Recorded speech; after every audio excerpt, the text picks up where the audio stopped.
नमस्कार मित्रों, नमस्कार प्यारे साथियों। मैं अनुराग चिंपा स्वागत करता हूं हमारे YouTube चैनल और आपके अपने YouTube चैनल श्री राम अध्ययन मंत्रा में। देखिए मित्रों, सामान्य हिंदी व्याकरण आपका चल रहा है और साथ साथ में अलंकार शास्त्र भी चल रहा है। अलंकार की कड़ियाँ छोटी छोटी अपने जोड़ रहे हैं और अलंकार की श्रृंखला तैयार कर रहे हैं। 8 कड़ी अपनों ने तैयार कर ली थी। अब कक्षा 12 हिंदी साहित्य में भी 8 अलंकार हैं जिनका विवरण और प्रस्तुतिकरण मैं एक एक करके करता रहूँगा। और आज अलंकार संसार में आपका स्वागत करते हुए मैं शुरू करता हूँ अलंकार व्यतिरेक अलंकार। व्यतिरेक अलंकार क्या है, क्या नहीं होता, वो अपने देखते हैं। उपमा अगर आपने अच्छे से किया है तो मैं नहीं मानता कि आप कोई भी अर्थालंकार में उलझ सकते हो, रीढ़ की हड्डी भी तोड़ सकते हो उसकी। तो आज अपने शुरू करते हैं व्यतिरेक अलंकार। तो आज का अपना टॉपिक है व्यतिरेक अलंकार।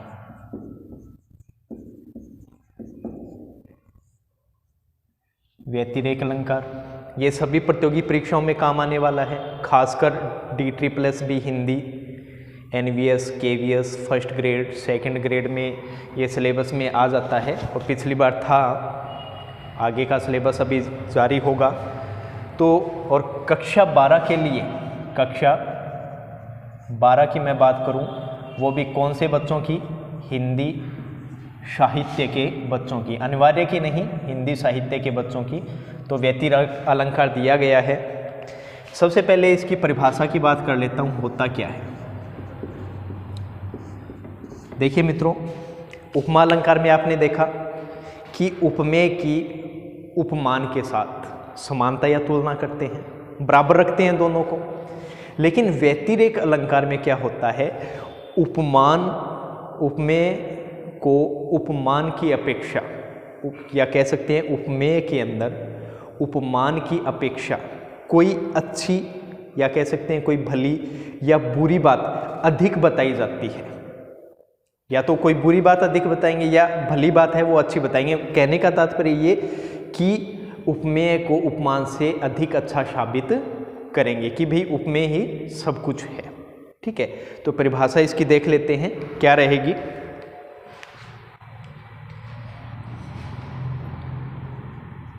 जब उपमेय में उपमान की अपेक्षा कोई भली या बुरी बात अधिक बताई जाए,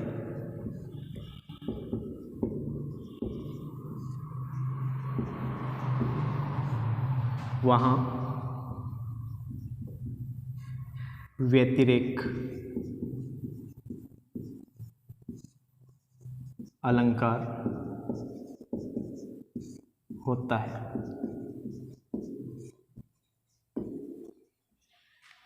जब उपमेय में उपमान की अपेक्षा कोई भली या बुरी बात अधिक बताई जाए, वहाँ कौन सा अलंकार होता है? व्यतिरेक अलंकार होता है। अब मैंने आपको उपमेय और उपमान के बारे में समझाया हुआ है कि उपमेय क्या है? जिसकी तुलना की जा रही है। उपमान जिसके साथ तुलना कर रहे हैं। ठीक है, परिभाषा आपके सामने ये हो गई। एक एग्जाम्पल देखते हैं ताकि आपको समझ में आ जाए अच्छे से। देखते हैं, साधु ऊंचे शैल सम। साधु ऊंचे शैल सम, किंतु प्रकृति सुकुमार। अब इस उदाहरण को ध्यान से देखिए आप। अब सम आया है, उपमावाचक शब्द है, क्योंकि उपमेय उपमान की अपने तुलना, क्योंकि व्यतिरेक में होता क्या है, उपमेय उपमान की तुलना करेंगे और उसके बाद में उपमेय के अंदर उपमान की अपेक्षा कोई भली या बुरी बात अधिक बताएंगे। अब देखो यहाँ पे सम उपमावाचक शब्द आ गया। अब उपमेय क्या है, साधु। उपमेय क्या है, साधु। क्यों, ये क्या हो जाएगा, उपमेय, क्योंकि इसकी तुलना की जा रही है, साधु की तुलना किसके साथ की जा रही है, ऊंचे शैल। ऊंचे शैल मतलब, ऊंचे शैल का मतलब पर्वत। ये क्या हो गया, उपमान। ये क्या हो गया, उपमान। साधु उपमेय, इसकी तुलना या समानता किसके साथ कर रहे हैं, उपमान के साथ, जो ऊंचे पर्वत है। तुलना कर दी कि भाई साधु है वो ऊंचे पर्वतों के समान है, लेकिन देखो किंतु यहाँ आ गया। किंतु प्रकृति, प्रकृति का मतलब होता है स्वभाव। क्या होता है, स्वभाव। प्रकृति का अर्थ क्या होता है, स्वभाव। और सुकुमार का अर्थ होता है कोमल। क्या होता है, कोमल। ठीक है, तो यहाँ तक तो आपको समझ में आ गया कि उपमेय और उपमान की तुलना यहाँ की गई है। साधु की तुलना किसके साथ की गई है, ऊंचे पर्वतों के समान, कि सज्जन पुरुष होते हैं वो ऊंचे पर्वतों के समान होते हैं। किंतु प्रकृति स्वभाव सुकुमार कोमल, लेकिन यहाँ कह रहे हैं कि साधु ऊंचे पर्वतों के समान होते हैं, लेकिन किंतु लेकिन उनका जो स्वभाव है वो क्या होता है, कोमल होता है, जबकि पर्वत का स्वभाव क्या होता है, कठोर होता है। पर्वत कठोर ही होते होंगे, कोमल होते तो उसके ऊपर चढ़ते और नीचे जाते सीधे अंदर ही धसक जाते। ठीक है ना, तो यहाँ पे मैं लिख देता हूँ, सज्जन या साधु पर्वत के समान ऊंचे होते हैं, परंतु किंतु साधु का स्वभाव कोमल होता है,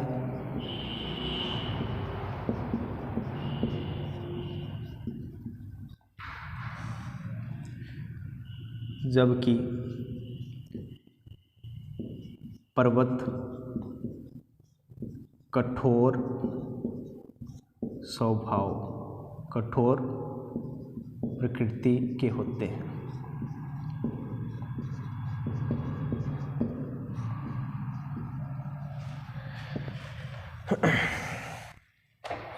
अब देखिए ये उदाहरण है कि देखो सज्जन साधु पर्वत के समान क्या होते हैं, ऊंचे होते हैं, किंतु साधु का स्वभाव कैसा होता है, कोमल होता है, जबकि पर्वत कठोर प्रकृति के होते हैं। जबकि पर्वत क्या होते हैं, कठोर प्रकृति के होते हैं। यहाँ तक आ गया समझ में। अब देखो उपमेय की उपमान के साथ क्या कर दी, तुलना कर दी। अब ये परिभाषा में देखिए, उपमेय में उपमान की अपेक्षा, उपमेय यहाँ पे क्या है, साधु है, उपमान क्या है, ऊंचे शैल मतलब ऊंचे पर्वत है, की अपेक्षा कोई भली या बुरी बात अधिक बताई जाती है। अब उपमेय के अंदर अच्छी बात क्या है कि वो कोमल प्रकृति के होते हैं, जबकि पर्वत क्या होते हैं, कठोर होते हैं। तो अच्छी एक बात आ गई, तो ये एक उदाहरण हो गया। उम्मीद है अच्छे से समझ में आया होगा। एक एग्जाम्पल और देख लेते हैं अपने।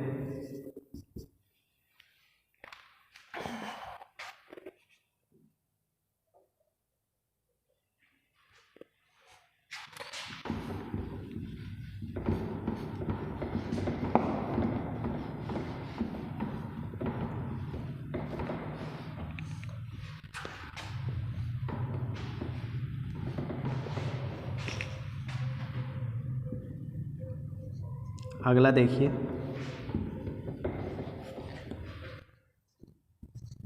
मुख मयंक सो है सखी। मुख मयंक सो है सखी, मधुर वचन से विशेष। से विशेष। ये एग्जाम्पल है, इसको पहले समझ लीजिए अच्छे से। मुख, मुख का मतलब चेहरा, मयंक मतलब चंद्रमा, सो उपमावाचक शब्द आ गया, क्योंकि अपने को यहाँ पे उपमेय उपमान को भी देखना पड़ेगा, उनकी समानता या तुलना करनी पड़ेगी। ठीक है। सखी, सखी मतलब सहेली, मित्राणी। ठीक है। तो एक सखी दूसरी सखी से कह रही है कि देख सखड़ी, कि तेरा मुख है वो मयंक के समान है, तेरा मुख है वो मयंक के समान है, लेकिन एक चीज तेरे अंदर ज्यादा है और उसके अंदर नहीं है। हो भले ही नहीं, वो धीरे से बात की बात है। अब देखो यहाँ पे हे सखी, तेरे अंदर एक खास बात है क्या? मधुर मतलब सुंदर, मधुरता देने वाले, हृदय को अच्छे लगने वाले। वचन मतलब वचन या बात, अपने बात करते हैं ना, वचन या बात या वाणी। से विशेष, विशेषता के साथ, कि तेरे अंदर एक खास बात है कि तेरी जो वाणी है वो एक विशेष प्रकार की मधुरता लिए हुए है। तेरी वाणी एक विशेष प्रकार की विशेषता के साथ एक मधुरता लिए हुए है। ठीक है।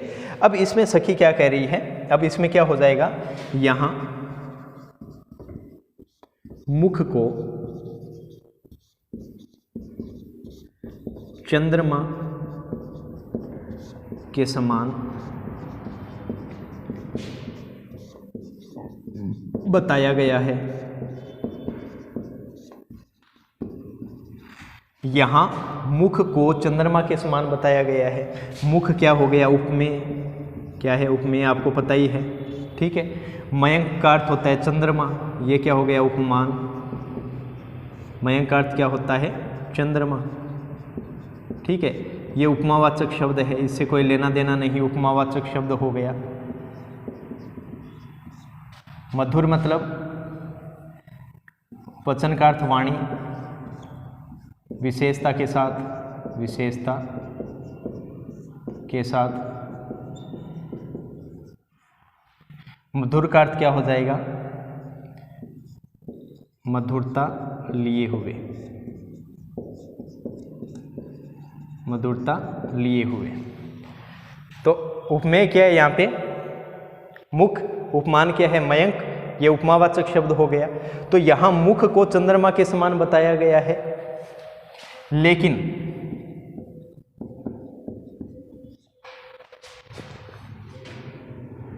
मुख की वाणी, मुख की वाणी अपने साथ विशेष प्रकार की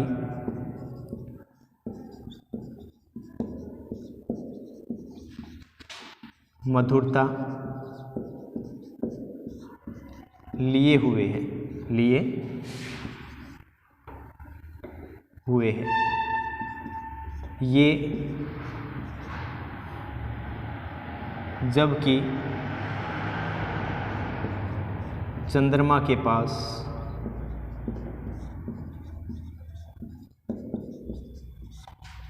वाणी नहीं होती, वाणी या मधुर वचन नहीं बोल सकता, नहीं बोल सकता। ये उपमेय में उपमान की अपेक्षा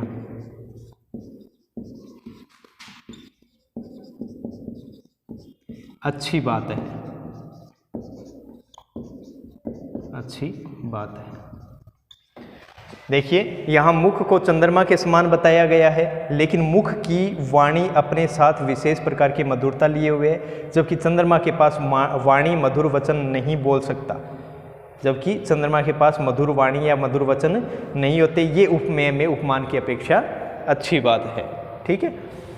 तो मैं आपको फिर से बता देता हूँ कि देखो, एक सखी दूसरी सखी से कह रही है कि तेरा जो मुख है वो चंद्रमा के समान सुंदर है, चंद्रमा के समान है, लेकिन तेरे अंदर एक अच्छी बात ये है भाई उपमेय के अंदर उपमान की अपेक्षा अच्छी बात हो या बुरी बात बतानी है, तो उपमेय यहाँ पे मुख है, तो तेरे मुख में एक अच्छी बात ये है कि तू उपमान मतलब चंद्रमा से अधिक मधुर वचन तू बोल सकती है, जबकि चंद्रमा के पास कोई वाणी नहीं होती।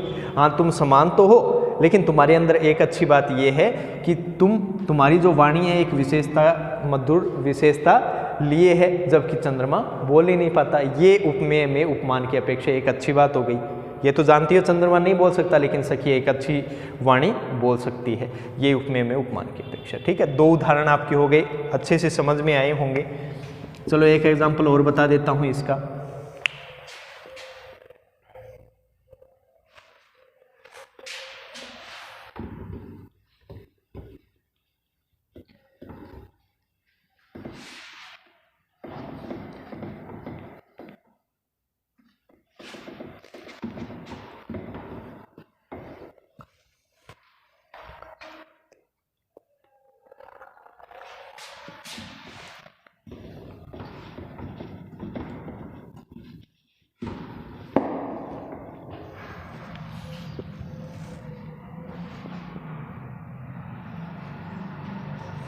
एक उदाहरण और देखिए अच्छा सा।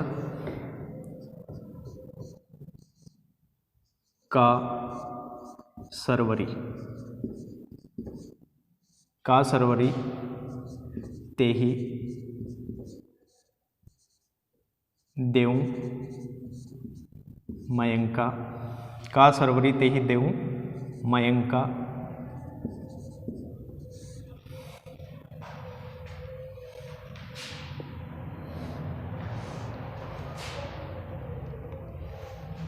मयंकु हो जाएगा यहाँ पे, मयंकु।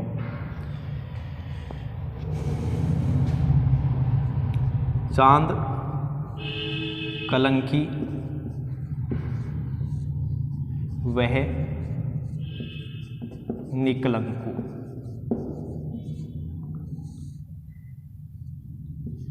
ये उदाहरण देखिए कि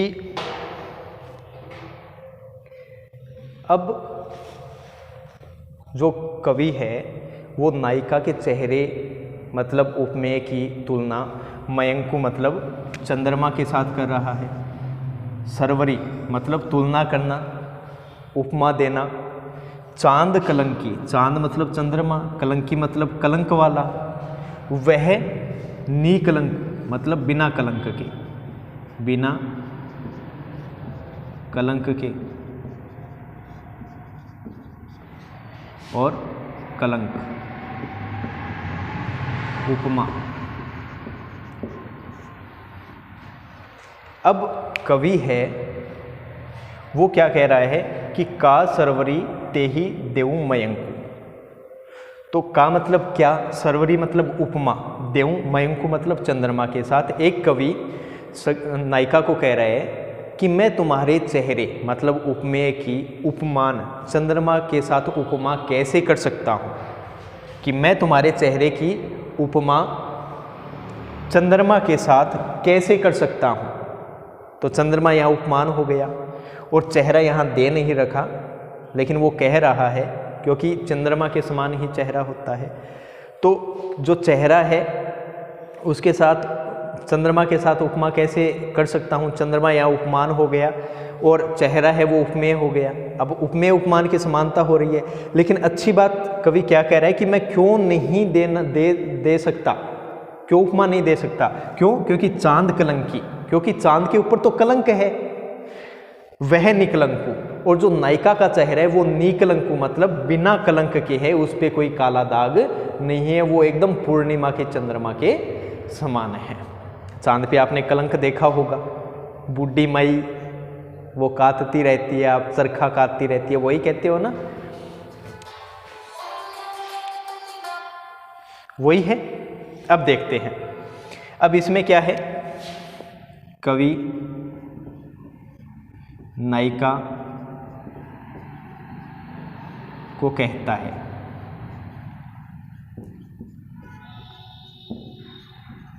कि तुम्हारे चेहरे की तुलना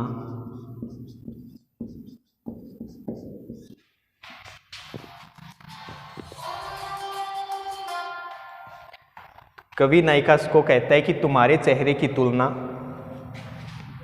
चंद्रमा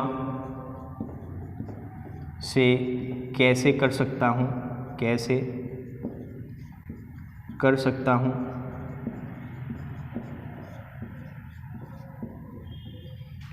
क्योंकि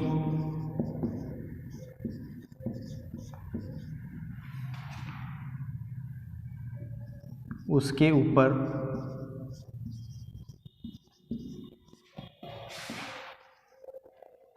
क्योंकि उसमें कलंक है, जबकि तुम्हारा चेहरा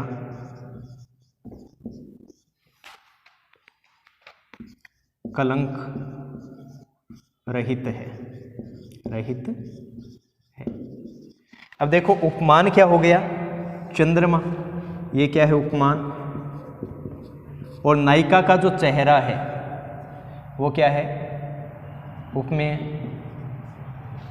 अब देखो कवि नायिका को कहता है कि तुम्हारे चेहरे की तुलना चंद्रमा से कैसे कर सकता हूँ, उपमेय उपमान हो गए दोनों, क्योंकि उसमें कलंक है, जबकि तुम्हारा चेहरा कलंक रहित है। क्योंकि उन्होंने नायिका को सीधे सीधे कह दिया कि भाई चंद्रमा में तो कलंक है, लेकिन तुम्हारे चेहरे में कोई भी कलंक नहीं है। अब यहाँ पे अच्छी बात क्या है, उपमेय कौन, नायिका का चेहरा, उपमान कौन, चंद्रमा। अच्छी बात क्या है, अच्छी बात यह है कि नायिका के चेहरे में कलंक नहीं है, जबकि उपमान चंद्रमा में कलंक है। तो ये क्या हो गया, आपका व्यतिरेक अलंकार हो गया। ठीक है मित्रों, अलंकार भी अपने आगे चलते रहेंगे। मेरी शुभकामनाएं आपके साथ है, आप सदैव मेरे साथ आगे बढ़ते रहें। आगे की श्रृंखला में अपने नेक्स्ट अलंकार को करेंगे।